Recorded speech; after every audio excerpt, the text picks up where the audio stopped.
Bueno, continuamos entonces. Vamos a dar la segunda parte.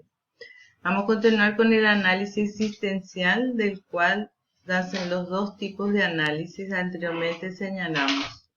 Lo importante es del ser humano la antropología, el ámbito de la dimensión espiritual, y después el ser humano, su libertad, responsabilidad. La libertad y responsabilidad de la libertad son la esencia de la existencia automáticamente humana. El objetivo fundamental se concreta en un objetivo práctico que consiste en que el ser humano descubra por sí mismo el sentido de su existencia, el para qué o por quién vivir, el sentido de su ser en el mundo y el sentido de todo aquello que es componerse o parte de nuestra condición humana. Por tanto, nada le es ajeno al análisis existencial. Amor, sufrimiento, trabajo, la comunidad humana, la muerte, etc. El análisis existencial cuenta los datos, habla, mejor dicho, del amor, del sufrimiento, del trabajo, la comunidad humana, la muerte. El análisis existencial da cuenta de todos los datos ofrecidos, tanto del somático, del psicológico, y tienen condicionamiento herencial, orgánico, psicológico y las condiciones sociales del medio ambiente. El problema del significado. Él habló del ser humano necesita de un significado, que vivimos sin él, sin metas, sin valores ideales, parece provocarnos trastornos considerables que pueden culminar en el suicidio. Y Fran habló de esto, cómo enfrentar la muerte, y especialmente él la vivió en el campo de concentración. Y dice que para sobreponernos a eso hay que vivir su vida y vivirla en plenitud y entusiasmo, dotados de un propósito. El concepto de libertad nos dice que no es absoluto. La teoría existencial del mundo es contingente, que ser humanos propio yo y sus situaciones dentro de ese mundo. Existe ningún significado universal ni un gran diseño del mundo, ni hay que vivir para una guía que no sean las que crean los individuos. En otras palabras, puede ser que necesite un significado encontrarlo en un mundo que no lo tiene. Ahora vamos a hablar sobre el sentido de la vida, que él habló muchísimo. Habla primeramente la fuerza motivante del hombre es la lucha por encontrar un sentido a su propia vida, la libertad de la voluntad del sentido y el sentido de la vida. Él habla de la voluntad, es la posibilidad de tomar posición ante cualquier condición que deba enfrentar, es una libertad para algo. Voluntad de sentido pone de manifiesto que la finalidad de la conducta humana es la búsqueda de sentido, y esta búsqueda constituye la fuerza primaria. El sentido de la vida difiere de un hombre a otro, de un día a otro. Lo que importa es el significado concreto de la vida de cada individuo de un momento dado.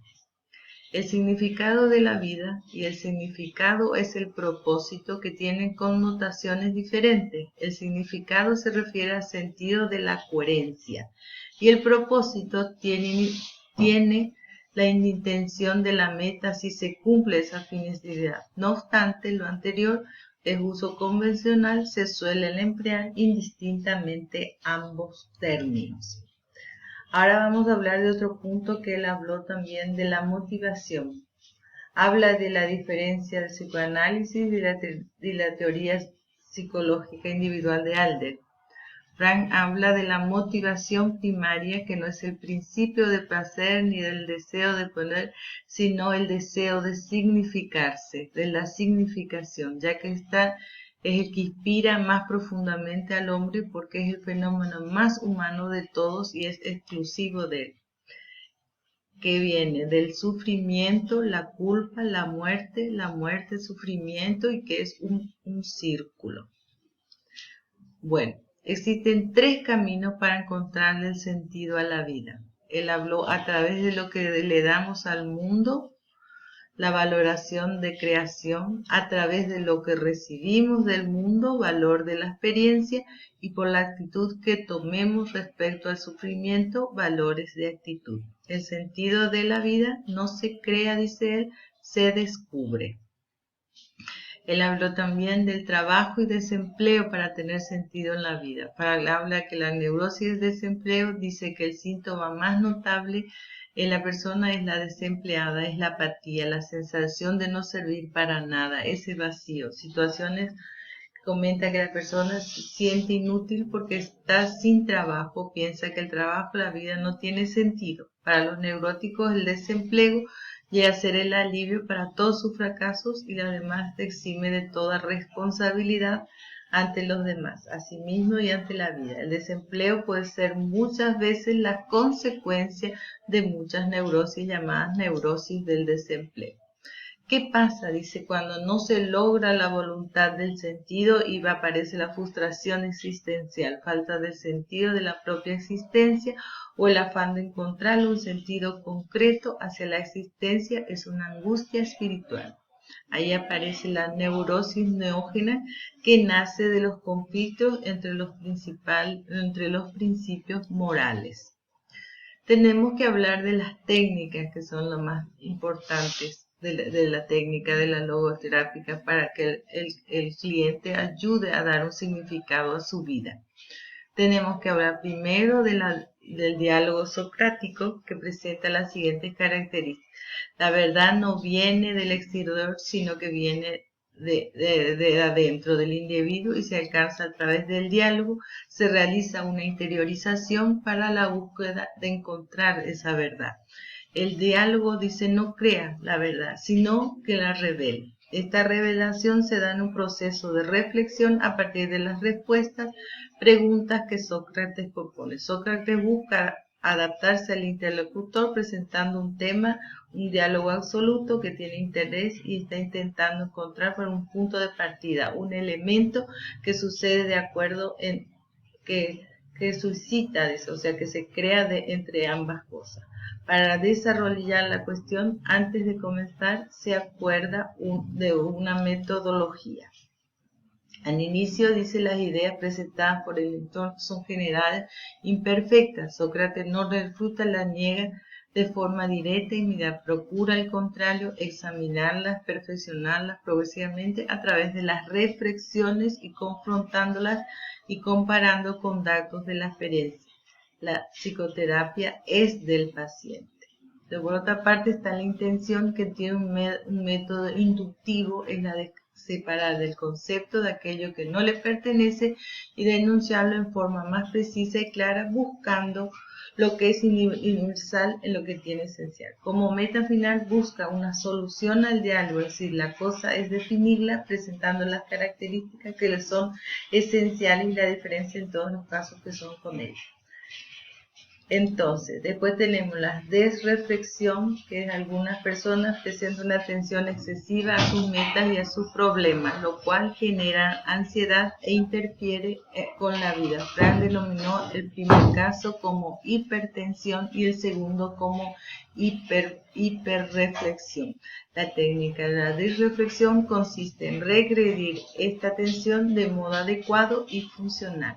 La confrontación es una técnica basada en hacer al cliente que vea la incongruencia, la inadecuación de determinadas conductas y actitudes de modo que pueda ser consciente de ellas y modificar. La intención paradójica se basa en el principio fundamental que los pacientes intentan llevar a cabo la conducta.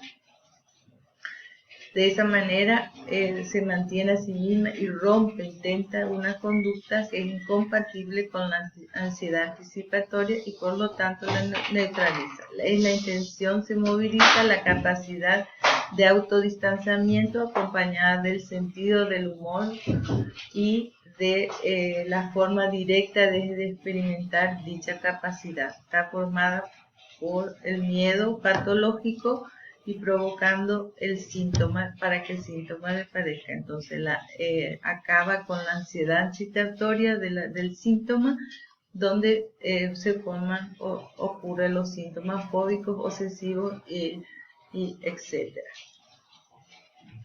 Hablamos también de neurosis neógenas, originadas por la frustración de la dimensión espiritual existencial. Cuando una persona no consigue dar significado a su sufrimiento, se siente desesperanzada y una sensación de pérdida de significado vital. Las neurosis colectivas, hablamos también de la influencia que tienen estas para esta persona. Entre ellas podemos estar el fanatismo, el racismo, el colectivismo, el psicologismo, las neurosis laborales y la desocupación relacionadas con el mundo del trabajo.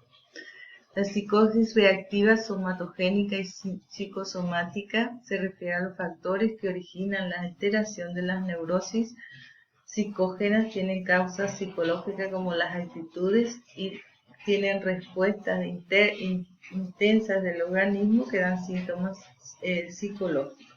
Las neurosis somatogénicas se deben a disfunciones biológicas, o sea, neurovegetativas. Ya la neurosis psicosomática que se conocen vulgarmente hoy, que pueden ser también dadas como el asma. Bueno, le quiero dejar un último mensaje que dice así: la psicoterapia es una confrontación con uno mismo, donde más que una lucha es una reconciliación con uno mismo. Bueno, damos por terminada la clase de hoy.